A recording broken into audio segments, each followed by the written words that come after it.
Welcome to the Grow Your Practice podcast. Hi, I'm your host, Chad Madden, owner of Madden Physical Therapy and Breakthrough. Join me each week as we dive into the best practices, systems, principles, tips, and tricks to help you grow your private practice. Hey everybody, Chad Madden here with the Grow Your Practice podcast, and today I'm here with a very special guest, Dr. Jeff Langmaid. Dr. Jeff is founder of the Evidence-Based Chiropractor. Also, you might know him from the Smart Chiropractor with his partner, Dr. Jason Deitch, which we'll talk about here in a second. But I've gone through a ton of your writing here, Dr. Jeff. Absolutely amazing. You're talking about marketing, you're talking about content, etc. But before we get into that, welcome to the show. And can you fill in any gaps, please, in your intro? Just thank you so much for having me on. It's always a pleasure when I see a email come through and an invitation to come on and chat. And I know that you have built just a fantastic audience. So I'm happy to be an open book, dive into anything that you would like to. I know we're going to talk probably a little bit of research, a little bit of marketing, a little bit of what's going on in the market, and hopefully help everybody that's listening and tuning in. If they can take away one tangible action step, one new thought, then I will be happy. But I think you did a great job on the intro. If there's anything that you missed, I would say I also am involved in an imaging company called AOMZ Spinal Diagnostics, and I am involved in a staffing and recruiting firm called Chiro Matchmakers. So I'm pretty busy day in and day out, but it's all within and around the healthcare space where I think both of us live and passionate about. Awesome. Thank you, Dr. Jeff. First thing I want to talk about is, how did you become a chiropractor? How did you get into the industry? School, what was early career looking like for you? That's a great question. And my journey is probably not uncommon to many people in the healthcare space, regardless of what your credentials are. So, and what I mean by that is personal experience. So early on, I knew this is going to go super geeky territory here. But in 5th grade, I made a presentation on endoscopic knee surgery. And I was like, I'm going to become a endoscopic knee surgeon. And that was like what I wanted to do. I pretty much wanted to be a garbage man until that time. And then all of a sudden now I decided that that's what I wanted to be. And when I was in college, I was like, man, do I really want to stare down like a 6mm tube my whole life? And not that there's anything wrong with that, but I was unsure. And at that time, my father suffered a low back injury, went to see a chiropractor and got well. And I went home for Christmas break and he was like, you got to meet this guy and meet the chiropractor. So I went and met the chiropractor. Didn't know too much about it at the time, but the chiropractor I met was the alumni president for Palmer College of Chiropractic. So literally within 5 minutes, he picks up the phone, calls them and is like, you got to send this guy some information. And that's what sort of started that journey. The more that I learned about the profession, the more it resonated with the ideas I already held as health and wellness, but didn't have a name to put to. And that's what sort of started that journey for me. Now, come to find out later on, and I did not know this at the time, but my great-grandfather had been a chiropractor in the 1920s. So chiropractic was founded in 1895. And in the 1920s, super early on, people being jailed, totally wild, crazy time. And my great-grandfather happened to have been a chiropractor, and he passed not too long after I was born. So there wasn't too much overlap there, but there was a lineage and a history that was discovered, which was pretty cool as time went on. But that's really where I got started. I went to school at University of Tampa for undergraduate, went to Palmer College of Chiropractic in Florida for chiropractic school. And I know we're going to go into some of that early career, but I've practiced just about every way you can practice. I was an associate doctor. I owned my own practice. I worked within multiple multidisciplinary traditional ortho practices. There's a lot that we can dive into there, but that's how I originally got started. That's great. So the thing that jumped out, and you mentioned owning your own practice, was that before or after the 2 large multidisciplinary experiences you had? Before. So when I originally came out of school, I practiced as an associate with that doctor who called the school to help my dad. So kind of coming full circle on that piece of it, he was a mountaineer and he was going to climb Mount Everest. He was going to be the first Rhode Islander, which is where I grew up, to summit Everest. And the Everest climbing season is about March to May. I graduated in December. So he said, why don't you come work with me for a few months? Then you can take over the practice. He had been in practice about 20 years, saw about 125 patient visits a week, solo practice. So I took it over. And then when he came back, I stayed another few months. That's when I opened up my own practice in Providence, Rhode Island. And then I joined the orthopedic groups once I came back down here to Tampa, Florida. That's great. So was there any learning that really jumped out for you in terms of expectations walking into those multidisciplinary clinics, the companies, and if you can share the details for that, that would be great. And then what you learned going through that process that really influenced what you're doing today. Yeah, everything I do today, I think, stems from that. If I trace it back to when I had a private practice in Providence, it was cash-based practice, boutique, small 600 square foot space downtown. And this is in the early 2000s. So I kind of had this envisionment of like, now I think people would think of it like a super high-end boutique or sneaker store, right? People charge like $500 for like a pair of sneakers, and they're in these small, super well-designed spaces. And like hair salons, for some reason I had like this, not that there was going to be any hair being done or shoes being sold, but I had this visionment of a small cash-based boutique, high stylized practice. And it did come to fruition. And I made about every possible mistake you can make as a business owner and in marketing. So everything is from scar tissue, let's put it that way. But to answer your question specifically about the orthopedic groups, it's an interesting story, and I've seen more and more conservative care providers going into these larger multidisciplinary groups and in unique ways. So I'm happy to sort of explore that process a little bit. So when I came back down to Tampa, Florida, my wife is a physical therapist, pediatric physical therapist. So she's always been involved in sort of hospital-based care and hospital-based systems. But as a chiropractor, you're sort of on the outside looking in, especially then. And when I came down to Florida, I noticed that this group, Florida Orthopedic Institute, and it's still in existence today here in Tampa Bay, one of the most popular groups and most successful groups, they had a single chiropractor on their team. And I was like, man, they have like 50 surgeons. They probably have 20, 25 PTs. They have some OTs. They have all of these services. And then they have one chiropractor. There's something interesting there. And I had just a little bit of an itch to practice in that setting, not really knowing what it entailed at the time. And so what I did was I shadowed the chiropractor, David Reyna, who was practicing within that group. I shadowed him for a number of weeks. And at the time, I was doing some coverage work to make ends meet. When I moved back to Florida, I didn't know exactly where I was going to land. So I shadowed him for a few weeks. And then I had the bright idea of, okay, well, as I asked Dr. Reyna about the practice, it was pretty clear early on that he was not going to be a decision maker in being able to hire me. He was an employed physician within the group. But I got the name of the chief operating officer, and that's what started the journey. So I reached out to the COO of the company, and knock on wood, somehow I positioned myself to get the meeting with him, and I created a complete pitch deck. So my tip there would be, if you're looking to get into a group, you need to identify who the decision maker is, because that was a key aspect of what propelled. I could have stayed shadowing Dr. Reyna forever and probably never received the opportunity to join the group, but I leveraged my relationship with him to understand who the key decision makers were.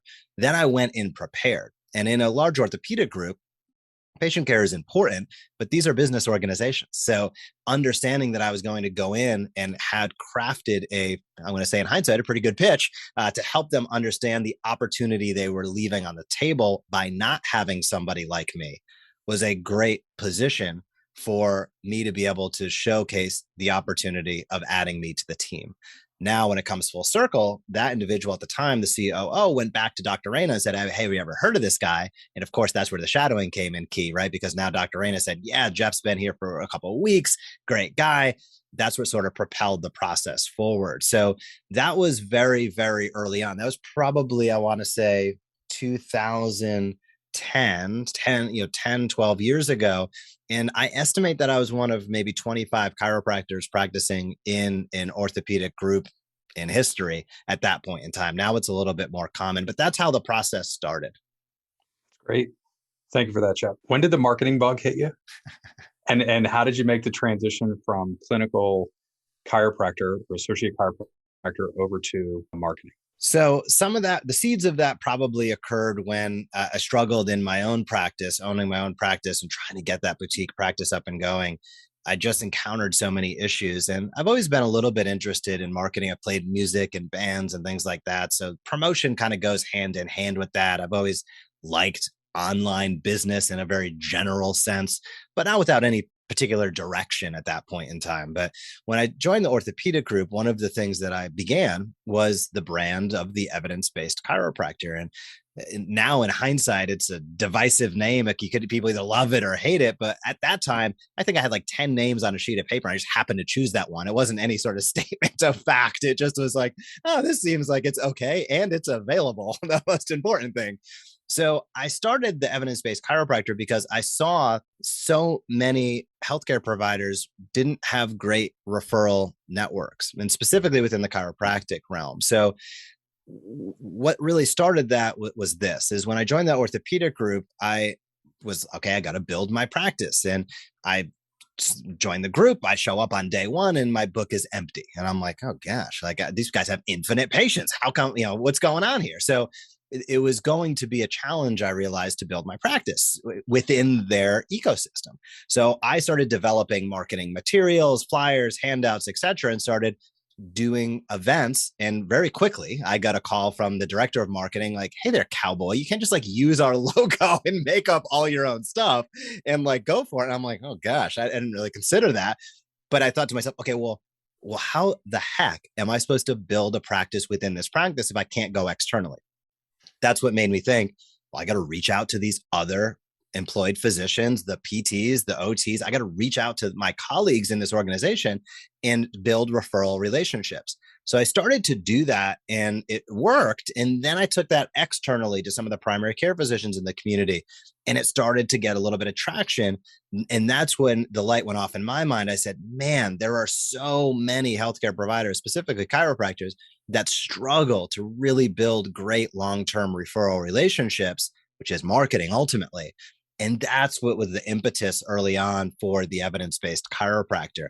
And that concept was all around, still is today. The core of it is about building referral relationships by finding who has your ideal patients in their practice. I don't care what their credentials are or what the letters are after their name, but who has your ideal patients in their practice? Because if you start getting out there, having conversations, showcasing, and we have step-by-step process and everything like that, but the gist of it is the more that you can build that relationship, when your ideal patients are in your practice is more profitable and more fun. And you are serving the patient at the highest level because those are the people you're most jazzed about. And I don't care what your focus is, specialty, whether it's pediatrics, geriatrics, sports, whoever it might be, pregnancy related care. There are complementary providers in your community that have your ideal patients in their practice literally right now. Concierge doctors, midwives, doulas, or orthos, you name it. You just got to start to refine that, build a target list, get out there and start that process. So that was really where the marketing took hold. Now, over time, I always had the interest beyond that. And that's really where the Smart Chiropractor got more into social, email, really the mechanics of the tactical and strategic aspects of marketing at scale. But it all started practicing in the orthopedic group and struggling to fill my own schedule. That's great. Love that story. So there are a couple things that you alluded to there, and I just want to see, working with the number of chiropractors that you work with, literally hundreds of practices, if there's a similar thread there. So most clinicians, whether we're chiropractors, physical therapists, podiatrists, naturopathic doctors, et cetera, we all kind of carry this idea of marketing of we're going to provide high quality of care for evidence-based practice, right? And grow by word of mouth referral. And that it's almost taboo if we advertise ourselves, if we meet another potential referral source or anything along those lines. And usually we reinforce the walls around marketing prevention by saying something like telling ourselves the story of my business is different. When you're working with a practice owner and you're helping them overcome that, and they know that they need to build marketing systems, they know that they need to start creating content and building a referral network, how do you help them overcome that challenge? Yeah, there's a couple things that are important, and I agree with everything you said. One is our core philosophy of teach and invite consistently. It's not about selling. If you show up and you teach, you educate, entertain, engage, You invite, that's the call to action. Give us a call, hop on the schedule, join the webinar, whatever it might be. And you do that consistently. The last word's the hardest part, of course, consistently. If you teach and invite consistently, then you're going to see success. So people equate marketing quite often, healthcare providers specifically, to paid advertising, to discount advertising. And paid advertising is a portion of marketing, but it should be less than 20%. Your marketing can lead with education. That's where teach and invite consistently comes about. And we really preach that and we live it through our own brand and what we do, but also on behalf of our clients and the docs that we work with. The other important item, in my opinion, to keep in mind is the other side of the coin, and that's what I call the the journey of professional indifference. And when I'm speaking on stage, I have a slide that goes through this, but I want to call any provider. I'll be a little stark here and say, I know so many providers have exactly what you described, and I'm going to tell you and hopefully reach them and say, you got to get over it. And here's why, is because every day in your community right now, there are people undergoing unnecessary surgeries, taking unnecessary medications, and doing unnecessary interventions that affect them and their families for the rest of their lives. And how does that play out? I'll give you a very simple story. This is the example I use every time. Why? Because it's happening in my town today. It's happening in your town today. And it's happening in the town of everybody that is listening. Patient notices that they have some light radiculopathy, a little bit of numbness and tingling and pain down their arm. They go to see their primary care physician. There's exceptions to this rule, but those are the exceptions. What I'm describing is the rule, and I think everybody will resonate with it. Patient has a little bit of radiculopathy. They go into the primary care doctor. The primary care doctor does a quick examination, gives some medication. Well, there's a structural issue, so the medication does not work, aka the patient becomes sensitized to it very quickly because chances are they have a disc that's encroaching in the IVF and causing some compression or irritation. So the medication, quote unquote, doesn't work, whether that be 7 days, 30 days, because there's a mechanical issue.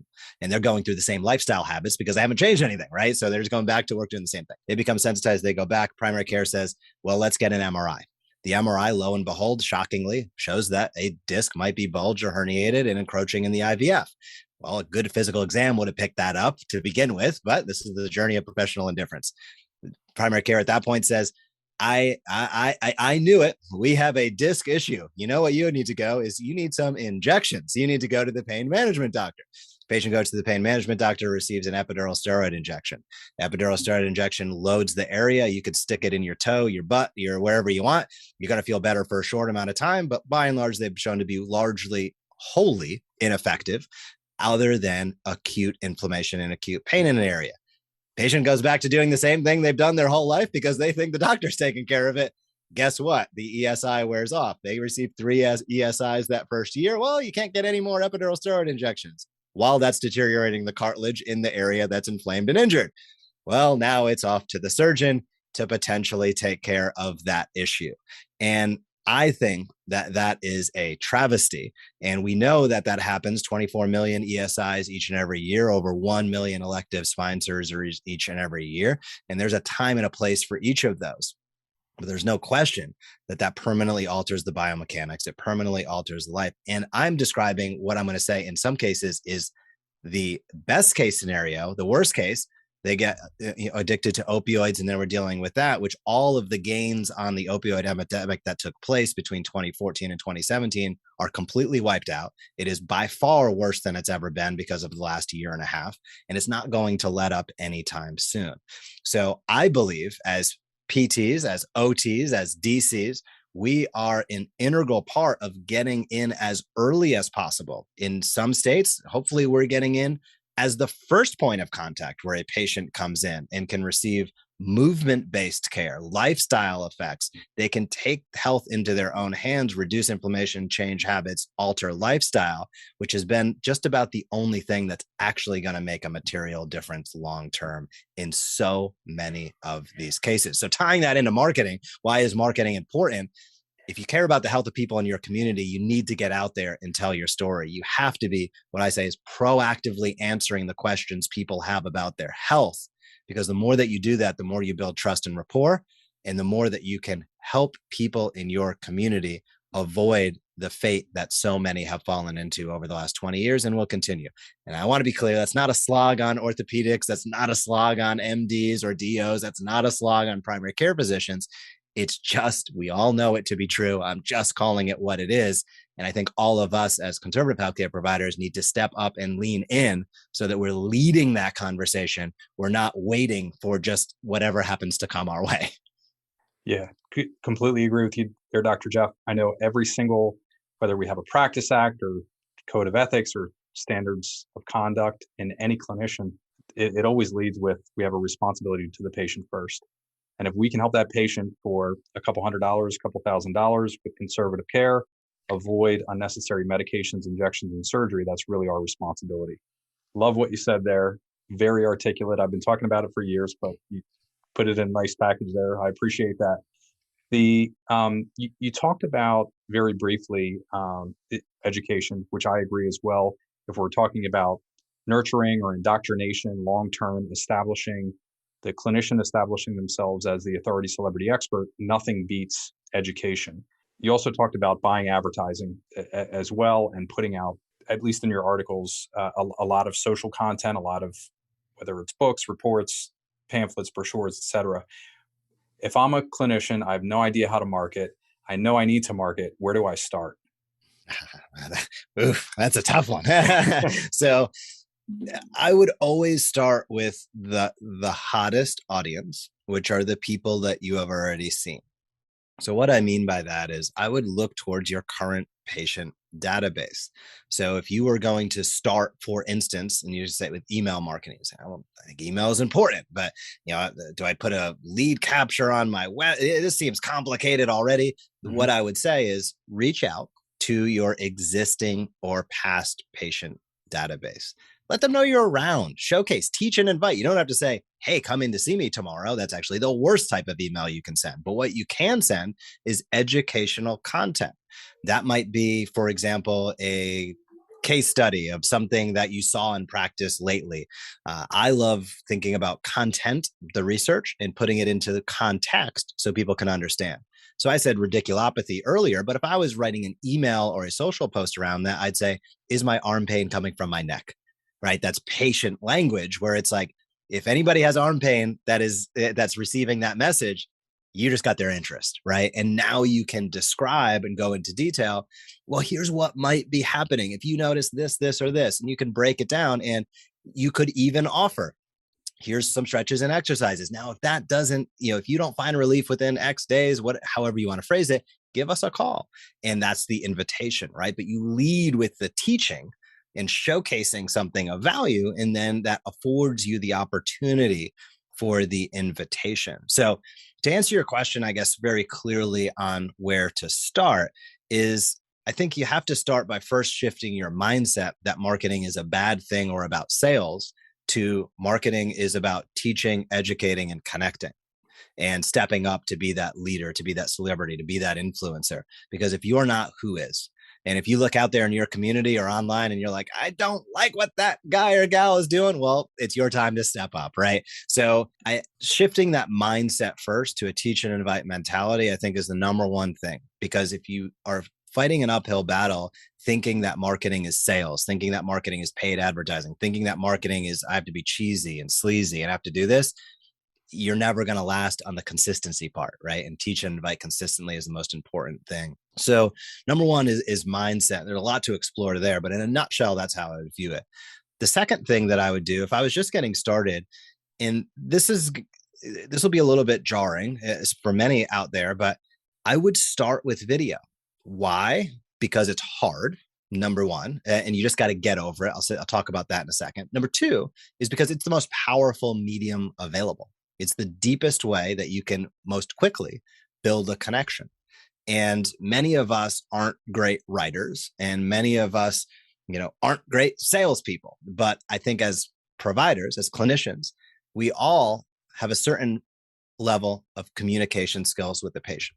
So looking at a camera is a lot different than sitting one-on-one with a patient. I totally get it. I always make the joke and I say, unless you're Ryan Seacrest, you didn't come out of the womb ready to be on camera. So everybody thinks they sound weird. Everybody thinks they look weird. Everybody's afraid to get 0 views.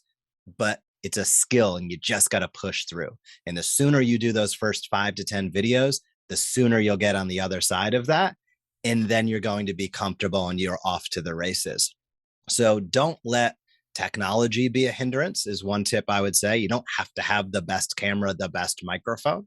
We could go into some details there, but you don't let technology be a hindrance, and don't let inexperience be a hindrance. I think as a chiropractor, I think of my first adjustment probably wasn't that great, but I hope my 10th, 100th, and 1000th were a lot better, right? And I think as a physical therapist, the first case that you had to manage and go through from completion to end, you're probably doing a lot better now than then in terms of your confidence level, your ability. And being on video is just a skill like anything that you've already learned.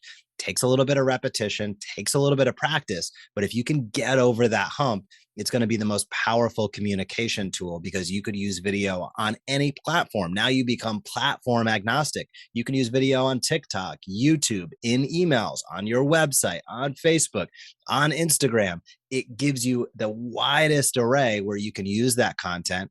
And hey, if you want to take it to the next level, you could take that video, transcribe it, and now you have blog and email content, which makes things so much easier from a creative standpoint. So place that I would start is I would, as they say, what do they say, eat the frog in the morning or whatever it might be. I would start with video, even though it might be considered to be the hardest thing. It's going to be the best thing for you long-term if you're committed to teaching and inviting consistently. Couldn't agree with you more. It's exactly what I did. 2010, just a quick personal share. Mm-hmm. Dr. Jeff. So we had, I have a private practice. We have 6 locations now. At the time we had 2. We just opened our second location and we really tanked. I think in one quarter, I lost nearly $100,000 income minus expense, revenue minus cost. Brutal. So I was reinvigorated. A friend invited me to this Jeffrey Gitomer seminar, who is basically a content and sales marketing coach who's still around. And so bought all his books, read through everything. I was like, wow, like Facebook's coming, YouTube's coming. Got myself a flip camera at Costco. I think it was $99. They're so ridiculous. It was literally a video camera with a large red button and a USB. I had 2 of them. Oh, that's great. I still found, I was cleaning out my old office and I found a couple of them as well. So yeah, we'll have to trade. But they're now defunct. And what I would do is I would carry around in my pocket just a sheet of notebook paper, and as patients would ask a question, I would just write the question down. Every Friday, I had a 30-minute time slot, maybe an hour time slot, and I would record answers to those questions. And I was doing nothing more than answering basic questions. A couple of them went viral. I just checked here recently. I don't pay too much attention to it, but we have 22 million views on a YouTube channel from that I posted stuff back in 2010 and 2011. The majority of the content is back from then. And you're exactly right. It took me, I'm a slow learner, and you can tell by me fumbling through the introduction here 8 times before we got it right. Yeah, it probably took me 24 takes, videos before I really felt comfortable and I felt like I was talking to a friend when I was looking into the camera, but we can all learn that same skill set. So love what you said there. I think the encouragement's great, and I wouldn't worry about ripping off the Band-Aid and sending everybody straight to video, because you're exactly right. One of the big things that I see in medical advertising, healthcare advertising right now is the voucher offer. And what we've talked about internally and had this conversation with other guests as well is the amount of time that a potential patient spends with us consuming our content results in a significantly better patient long-term. That we can build a lifelong relationship. For example, we host 1-hour webinars or now 1 hour in-house lectures or workshops. And I know if somebody shows up to that there's a very good chance they're going to become a lifelong patient. That goes away when I'm offering an eval and a laser treatment for $19. Can you talk about your experience with that? And because I see it everywhere. You also had some compliance, very good compliance guidance that I think every clinician should read before they hop in bed with the voucher offer. But can you talk through that, what you're seeing in the marketplace and how you help owners overcome that? The biggest thing, you touched on it, is I'm just against deep discount offers. I just don't think they're effective, and I don't believe they are good for brand and positioning. And I compare it to sugar. I like having cookies, but you're going to crash, right? You can't live on them. All right. So when I talk about deep discount advertising or voucher offers, if you need to keep your doors open next week, do what you need to do. So I like to ensure that that's heard out there, right? There is a time and a place. If you are in desperation mode, stay open so you can see people and do what you need to do. Now, thankfully, for 99.5, I want to say percent, that's not you right now. And if you're offering deep discount offers via online advertising, you're churning and burning. You are going to hurt your trading, your day trading. You're going to get that sugar rush, but you just wait for the crash. And here's what I mean by that is there's a couple of different aspects to it. Number one is that paid advertising always costs more for less. Of course, every paid advertising company is going to position and finagle to hopefully try to get you the best return on investment. But the day that ads start costing less is going to be that'll be a new day for me. So typically everything costs more over time for less result. So there's diminishing return. So you have to go in with that understanding. The second aspect is cold traffic. A lot of times deep discount advertising is not run to warm traffic. These are not retargeted ads quite often. They're cold traffic ads. Cold traffic are people who don't know who you are at all. You might just be running the ad based upon demographics. They're this interest, this age within this circle of practice. It's about the loosest phenomenon you can possibly judge somebody on. And you're going to pay more every time running ads to cold traffic rather than retargeted ads to warm traffic. Warm traffic would be perhaps somebody who has engaged with your Facebook page. Maybe they're a follower of one of your social channels. They're on your email list. They visited your website. You can track that very easily through every ad platform. And then what do we say, retarget, meaning you show an ad to somebody who has engaged or shown interest with who you are and what you do. And that's called a warm audience. That warm audience is always going to be less expensive from a conversion perspective. Why? Because as you alluded to, Chad, they already know who you are a little bit. You built some of that relationship. They've consumed something, whether they visited your website, engaged with a social post, followed a page, you name it. And that is relationship based as opposed to just throwing the fishing pole out and seeing what comes in. So cold traffic is always going to underperform relative to warm traffic. Cold traffic is always going to cost more over time for less result. Compared to warm traffic, you can stay pretty steady, or you can even optimize over time by segmenting that list and really fine tuning it. So these are polar opposites that most clinicians think of as just one thing, right? Paid advertising. And many think of that as marketing, right? And it's like marketing's this whole thing. Paid advertising is a small slice of it. And then within that, there are all these individual slices. Now, the other thing about cold traffic that's important to remember is quite often, these are not your ideal patients. As my partner, Jason, would say, they're deal shoppers. And what do deal shoppers do? They shop for deals. So when they're taking advantage of that wondrous $29, only 4 left, offer and everything in the kitchen sink, you're going to notice that there's a small percentage that actually stick around or stay and pay and refer. It's going to be dramatically less. And I'm not telling anybody that they don't know. If you have somebody who's referred in from a happy client, referred in from another healthcare professional, that's a different patient than somebody who walks in hoping to take advantage of your $19 for a free pillow, complete examination, x-rays, traction unit, and everything else. They're going to continue to shop for deals.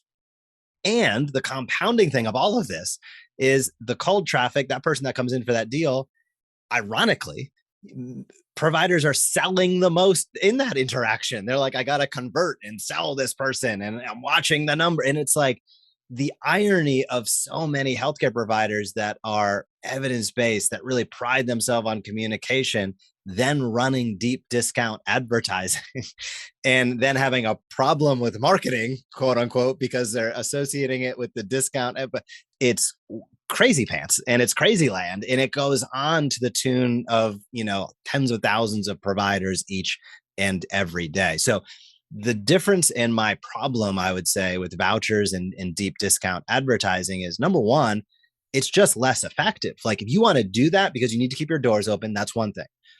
Secondly, if you're doing everything else right, content marketing, retargeting marketing, and then you want to sprinkle on some cold advertising, great. But it should be the last place you start, not the first place you start. You should start with all of the free options, all of the retargeted options, all of the warm options, and then sprinkle on the sugar. That's when you can sprinkle on the paid advertising, the cold traffic. But the bizarro world of so many healthcare providers being like, I need to start marketing. The first thing I'll do is start advertising to cold traffic and thinking that that's the way that's going to get them successful. And of course, there are exceptions, and sugar does give you that rush. Quite often, you throw out a paid ad and a deep discount. If you want to just get somebody with a heartbeat and a warm body walking through your door, that will probably do it. But I'm going to go out on a wild and crazy limb and say, for many people listening, a warm body with a heartbeat is not their idea of their ideal client and patient walking in that front door. So that's really, what I would dive into. And then, as you alluded to, there's all of those compliance issues as well. So, depending upon the state and the country that you practice in, sometimes even in the municipality, how you are going about deep discount advertising, you can very easily slide into the potential for dual fee schedules. You can very easily slide into copy that could get you in trouble with a state and local board. It's a very slippery slope. Now, can you do that right and you be successful with it? Yes. But I'll tell you, when you show up and teach and invite consistently, many times a lot of those worries go by the wayside. They're just a non-factor that become a major factor when you're trying to drive down price. And as Seth Godin would say, the problem with the race to the bottom is you might win. So, as you continue to decrease your price and offer more services for that price, this is where other people see that. And now your front desk is dealing with, why does this person pay this? Or can I use this coupon? And it's wild. It's bizarre. And I don't understand why so many clinicians want to start with that instead of potentially not do it at all or finish with it. So that's my take, and I'm happy to dive deeper, but that's my take on deep discounts. You crushed it. What I heard you talk about is really the Groupon phenomenon, right? Where there's somebody looking for, they're shopping, they're kicking tires, they're going to everybody that has a voucher offer, a coupon offer. And that's been my experience as well. Completely agree there. And we didn't use the same exact words, but I believe I just did a podcast episode on this where I talked about Eugene Schwartz, the 5 levels of awareness from the 1967 book, Breakthrough Advertising. He talks about, if you're looking at an awareness scale, you want to deal with people who know, like, and trust you first, and then you work your way through. And then, like you said, sprinkle a little sugar on once you've mastered all the other levels of awareness. That's great. So leads are good, but relationships matter. I pulled that quote from an article you wrote, or maybe that was the headline that you wrote about. I think you covered that a good deal here. Ultimately, can you talk about how you help clinicians think through life cycle management in terms of lifetime patient value? You might have a different term for that, but I'm sure that played out in the multidisciplinary clinic, and it also plays out for chiropractors as well, especially as had the prep conversation around athletic greens. And we spend a lot of money to create a relationship. We see the person for 4 weeks, 4 months, whatever it is. Their disc is now healed or no longer pressing on the nerve. And now we have MRI studies that show that can actually happen, which is fantastic. So I'm pain-free. I'm back to life again. And now you wish me goodbye, and I go down the street to GNC and buy my athletic greens and my supplements and everything else. Can you talk about that and how we're really missing the ball there?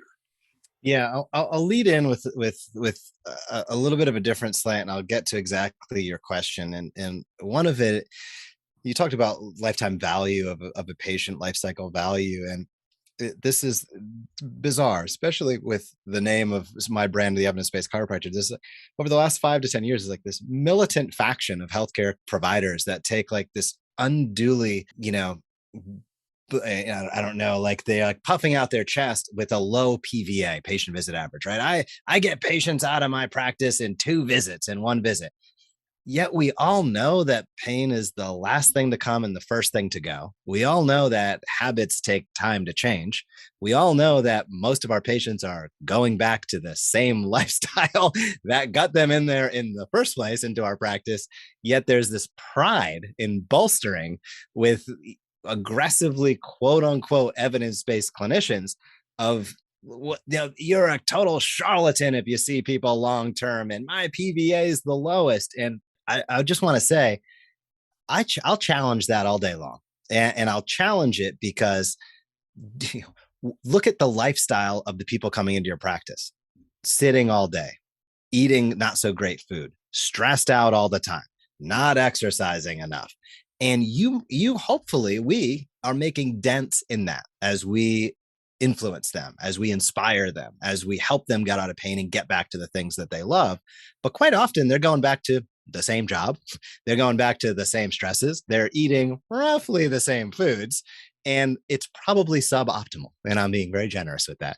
Yet many clinicians out there are taking this stance. I see it over the last 5 years of like, well, as soon as they feel a little bit better, let's like get them out of the office, and we're not over treating. And it's like, as conservative care providers, we're not like, this isn't the 5th neck fusion that we're doing on them. Like that might be a bad idea.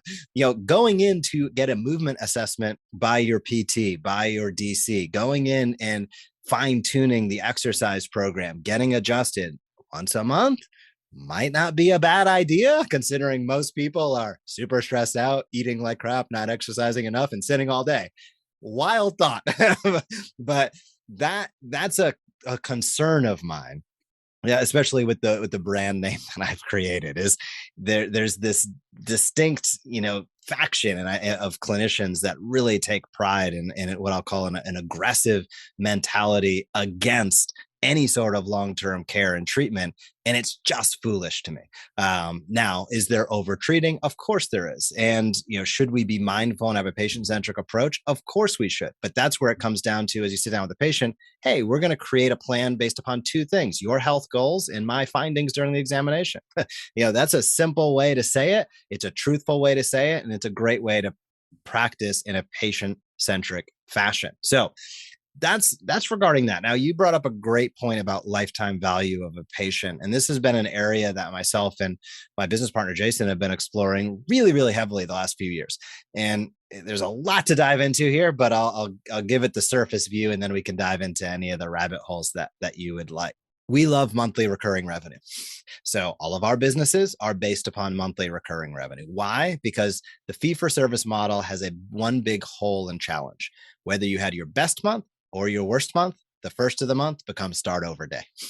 And that's a really big challenge. And over the last few years, what we saw was that really get exacerbated with all of the challenges due to the pandemic. We saw offices closed, reduced hours, inability to see patients, and people went from revenues of maybe their best ever to literal zero for weeks, days, months, in some cases on end. And to be that vulnerable is just unwise. So when we look at this, we say, well, I love monthly recurring revenue. I think it's a really great way to diversify your income stream. Number 2, it's a great way to make your practice more durable and less vulnerable.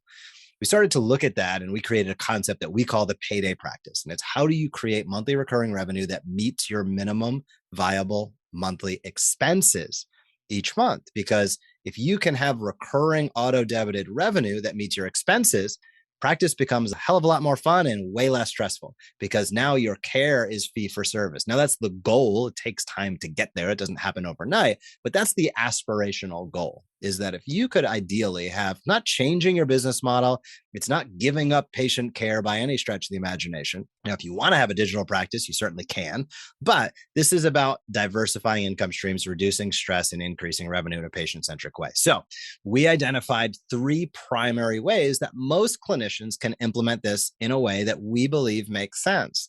So if you're just sitting there saying, okay, I get the concept, but I don't even know where to start. Monthly recurring revenue, I don't want to have to sell something. Totally hear you. So we looked at this and said there's three primary ways that clinicians can implement this in their practice. One is a continuation of your in-person services.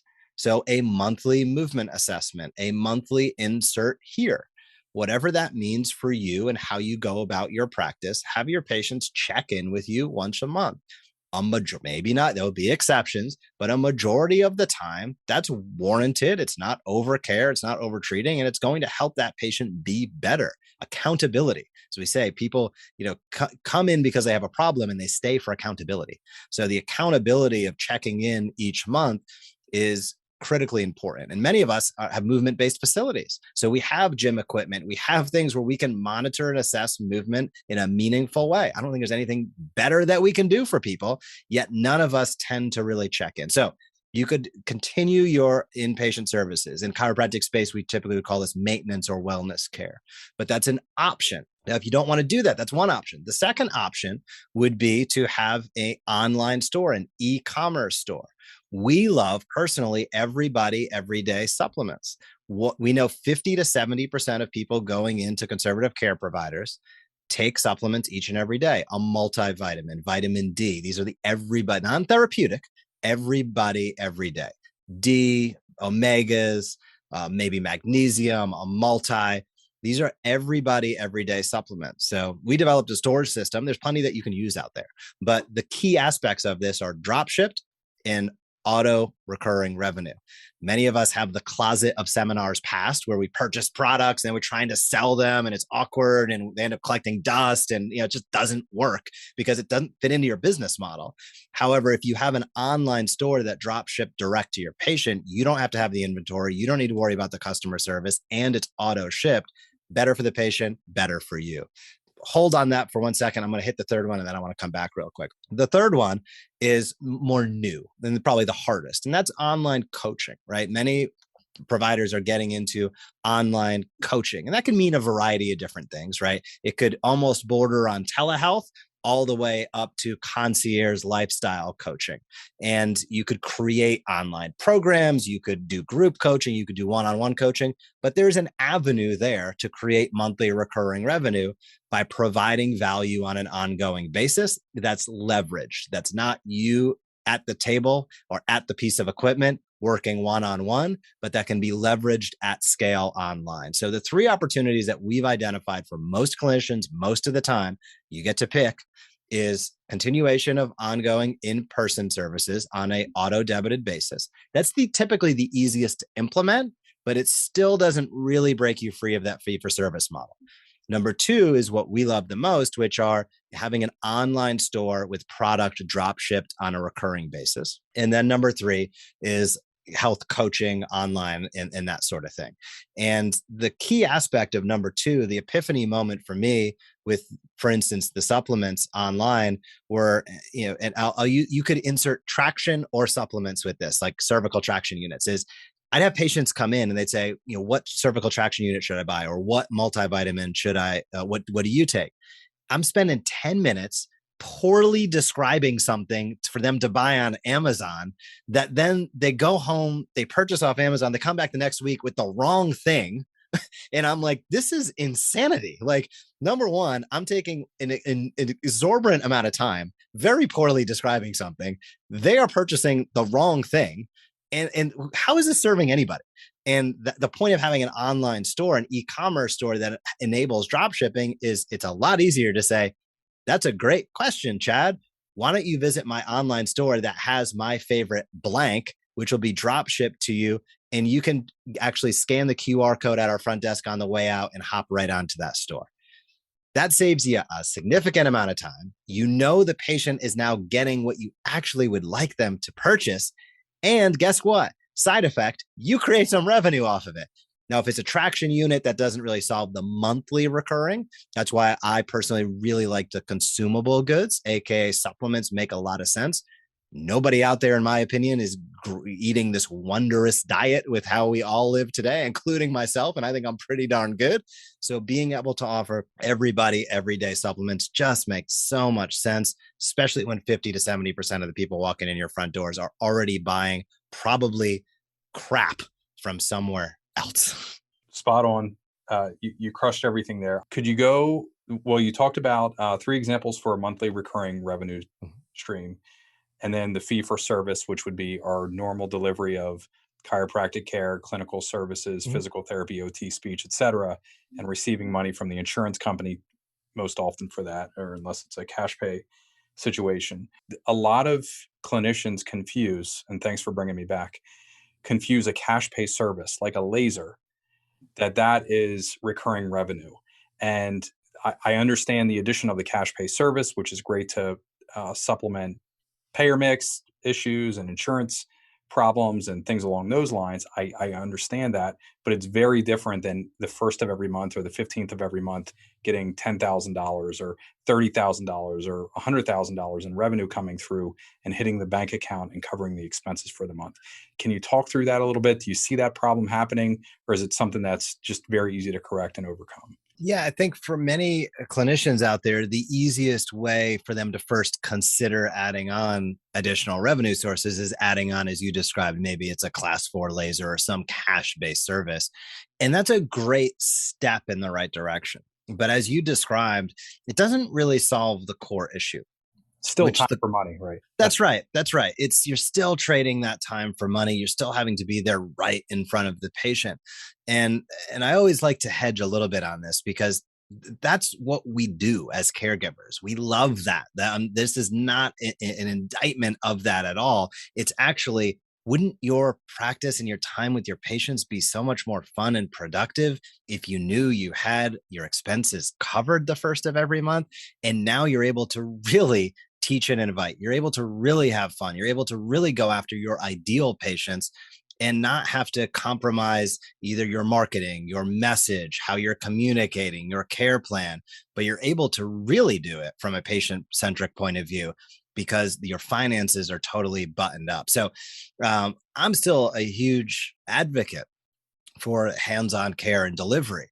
My big thing is, gosh, ensuring that everybody that has that passion and focus can continue to do that as long as they want without the constant overhanging stress of the first of the month. So to your point, adding on a cash-based service is a great way to take a mini step into that world. It's not recurring revenue per se, especially on a laser or something like that, but it's a great way to take a small step and see that there's more out there than third-party payers, right? And really being able to dip your toe into an additional service line. But where you really want to get to is the opportunity and availability to leverage your time for that money. And that leverage means it's not a 1-for-1 trade. You're not holding the laser. You're not doing the exercise. You're not delivering the adjustment. But that money, as you described, is coming in, whether you're sleeping, whether you're taking care of a patient, whatever it might be, that there's money flowing in. That's that passive, elusive revenue stream. But I'm going to say for many clinicians out there, it shouldn't be as elusive as it sounds. And we alluded to this a little while ago. We see companies like Hims and Hers and Athletic Greens and Ritual, billion-dollar companies that have propped up over the last 2 to 3 years, spending an inordinate amount of money on marketing and advertising to cold traffic and spending a lot of money in the process to get people on recurring billing. Ritual is a great example, Athletic Greens as well, Mudwater the same way. The default is subscribe and save. Amazon, Netflix, you name it, subscribe and save. Why? Because it makes the customer experience and user experience easier, and monthly recurring revenue is the gold standard of valuation. It is what drives real business. And us as healthcare providers, here's the secret that shouldn't be a secret. We likely have hundreds, if not thousands of people that already know, trust, and like us. And just asking the simple question, hey, do you currently take a multivitamin? Hey, do you insert your question here to your patients over the course of a few week period? When you know 50 to 70% of them are probably purchasing health and wellness products from Amazon. Why can't they purchase those products from you? Then you ensure they're getting a professional grade, doctor formulated, whatever it might be that you are passionate about. You can ensure they're getting a higher quality product. Very likely you can be price competitive. And again, guess what? Now you have money coming in on a monthly basis, consistent monthly recurring revenue that enables you to decrease your stress. Well, every time that happens for me, I have a hell of a lot more fun day in and day out. And it just frees you up to really be who you are as a provider without feeling that overwhelming sense of every time you're with a patient that there's this that's the money that you need in order to continue on the next week or the next month. And when I see companies coming in creating billion-dollar businesses on things that we can easily offer and should be offering our patients, it kills me. And I'll give you an example outside of the direct PT and DC space, just to juxtapose this a little bit.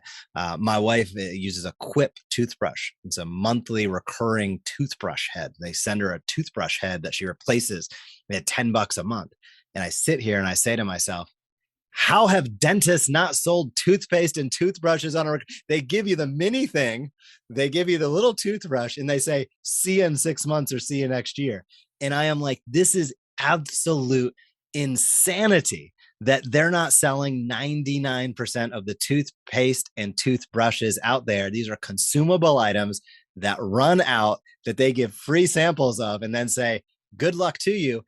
And I'm going to tell you, if this is jaw dropping as people are listening, everybody listening is doing the same exact thing with their patients with insert product here. You could be offering these things. You're taking care of them. They're super jazzed. They're leaving your practice all hyped. You helped save their life. They love you. They're referring others. And you're like, see you later. Good luck to you out there. Or you're doing what I did, which is poorly describing how they can purchase a product somewhere else, which is the most irrational thing humanly imaginable. But the excuse has historically been the technology, and being able to have the technology to make that easy has been difficult in the past.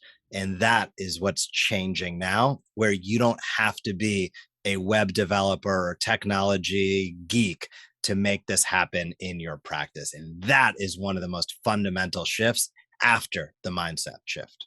Completely agree. Dr. Jeff, I have a page full of scribbled notes now. I'm not even sure it's legible, but you covered a ton of territory. And I'm just going to share the most profound thing is in the beginning of this conversation, we were talking about in the multidisciplinary orthopedic clinic, how you went out and you basically were looking for other businesses, primarily referral sources, with similar lookalike lists. It's the same exact mechanism that we're talking about here at the end, which is you brought up Athletic Greens.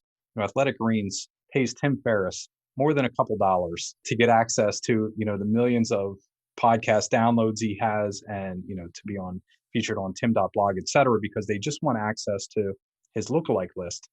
And they've done pretty well at it. And for us to be completely missing that mechanism and that opportunity, ignoring it, I think is a major business mistake as well. But I really appreciate how you eloquently put it in a very simplified lay way for all of us clinicians in terms of keeping marketing basics in. So thank you for that. What is the best way for our listeners to learn more about you and catch up with you, follow you, any shares that you have or anything like that? Probably one of the best places is the blog at thesmartchiropractor.com. So the blog, we have hundreds of articles. They touch on business principles. There's some clinical conversations there. It's a great place to start. We've spent a lot of time, effort, and energy over the last few years trying to build what we consider to be one of the most comprehensive resources out there for marketing and clinical aspects related to conservative care. So the blog at The Smart Chiropractor is a great place to start. Additionally, I'm going to say the most popular avenue is the Evidence-Based Chiropractor podcast. So it's a weekly podcast, but it's pretty research-based. So we highlight a paper each and every week. I say it's research and marketing in the time it takes to get to your practice. So each episode is 20 minutes or less. Most of them are me evaluating a peer-reviewed piece of research, and there's some marketing dripped in as well. So if you love the clinical aspects and you want to geek out on some of the research related to conservative care, the Evidence-Based Chiropractor podcast is a great way to do it. And I think we're 350 episodes or 5 years weekly. I think we missed 2 weeks. One was due to a hurricane, and then the other I literally just forgot, which is insane. But we're very, very consistent with that. But the Smart Chiropractor, on the marketing side of things, I'd highly recommend the Smart Chiropractor blog as a great place to start. And once you visit over to the Smart Chiropractor, you'll see I'm on every channel you can imagine. So, whether it be Instagram, whether it be Facebook, whether it be YouTube, whether it be podcasting, emails, etc. I'm very, very available. But those are the two places I would start. They're great places to connect, get a feel for what we're up to, see if it resonates and helps you out day in and day out. Awesome. Dr. Jeff, thank you so much for your time and for doing this. My pleasure. Thank you, Chad. Remember to visit getbreakthrough.com to access our free resource library designed specifically for private practice growth. While you're there, make sure you register for a complimentary growth assessment to learn about potential opportunities for growth in your local market. Again, thank you for tuning into the Grow Your Practice podcast and supporting our mission to help people in pain get back to normal naturally.